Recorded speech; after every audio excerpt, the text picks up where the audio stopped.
তৈরি হয়ে গেল চিকেন তান্দুরিগুলো। এবার এগুলো নামিয়ে আমি পরিবেশন করে নিচ্ছি।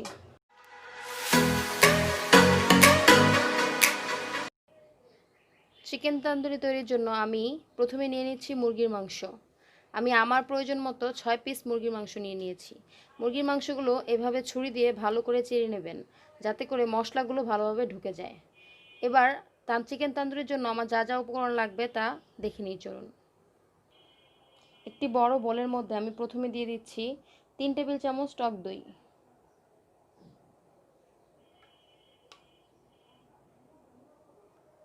এবার এতে দিয়ে দিচ্ছি 1 টেবিল চামচ আদা রসুন পেস্ট, 1 চা চামচ মরিচের গুঁড়ো, আধা চা চামচ দিয়ে দিচ্ছি হলুদের গুঁড়ো, সামান্য পরিমাণে টেস্টিং সল্ট দিয়ে দিলাম, পরিমাণ মতো লবণ দিয়ে দিলাম। তবে আমি এখানে 1 চা চামচের মতো দিয়ে দিলাম।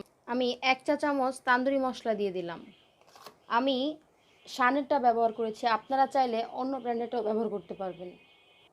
সয়া সস দিলাম 1 চা চামচ। আমি এখানে থেতলানো রসুন দিলাম 1 চা চামচ। দিয়ে দিচ্ছি 2 চা চামচ চিনি।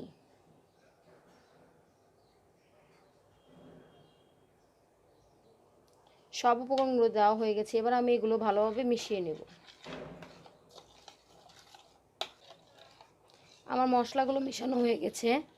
এবার আমি এতে এক এক করে মাংস টুকরোগুলো দিয়ে দিব। এবার আমি মাংস টুকরোগুলো দিয়ে দিচ্ছি। এবার আমি খুব ভালো করে এগুলো মেখে নিব। আর আমি যে চিড়ে নিয়েছিলাম সেগুলোর মধ্যে হাত দিয়ে দিয়ে মশলাগুলো দিয়ে দেব।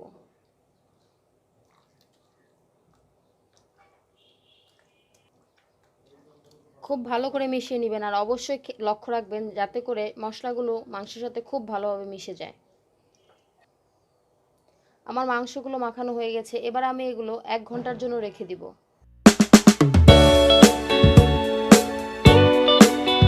ফিরে এলাম 1 ঘন্টা পর। এবার আমি মাংসগুলো ভালো করে উল্টে পাল্টিয়ে নেব।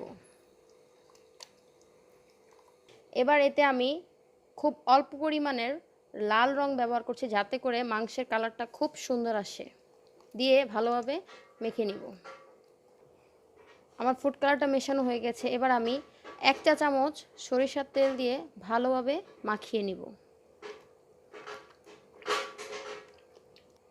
মাংসগুলো ভালোভাবে মাখা হয়ে গেছে। এবার এগুলো পুরোপুরি ভাজার জন্য প্রস্তুত হয়ে গেছে।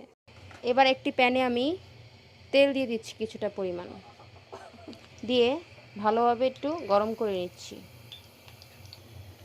তেল গরম হয়ে গেছে। এবার আমি এতে এক একে মাংস টুকরোগুলো দিয়ে দিব।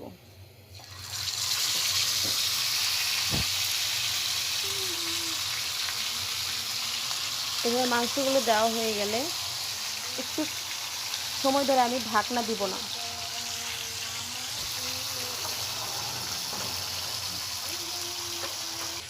এবার আমি ঢাকনা দিয়ে 5 মিনিটের জন্য ঢেকে রেখে দিব।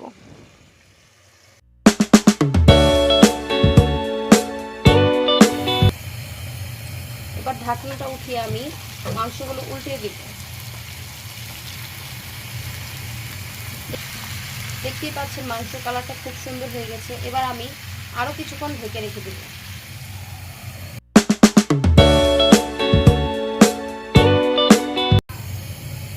পাঁচ মিনিট পর এবার আমি ঢাকনাটা উঠিয়ে মাংসগুলো আরেকবার উল্টিয়ে দিব। এবার 5 মিনিট পর পর উল্টিয়ে উল্টিয়ে মাংসগুলো ভালোভাবে ভেজে নিচ্ছি। তৈরি হয়ে গেল চিকেন তান্দুরিগুলো। এবার এগুলো আমি নামিয়ে নিব। এবার চুলায় একটি বারবিকিউ প্যান বসিয়ে খুব অল্প তেল দিয়ে দিব। এবার এতে সবগুলো ভেজে রাখা মাংস দিয়ে দিব।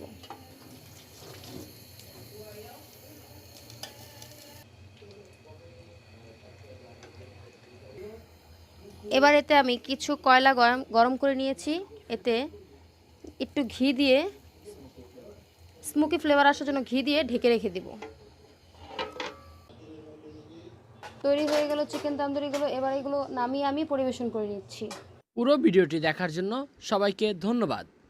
আশা করি রেসিপিটি সবার ভালো লেগেছে। এরকম আরও মজার মজার রেসিপি পেতে আমাদের চ্যানেলের সাথেই থাকতে হবে। যারা আমাদের চ্যানেলে নতুন তারা আমাদের চ্যানেলটি সাবস্ক্রাইব করুন এবং পাশে থাকা বেল বাটনটি প্রেস করে দিন। আর হ্যাঁ, ভিডিওটি যদি ভালো লেগে থাকে তাহলে অবশ্যই শেয়ার করবেন এবং লাইক দিতে ভুলবেন না। ধন্যবাদ।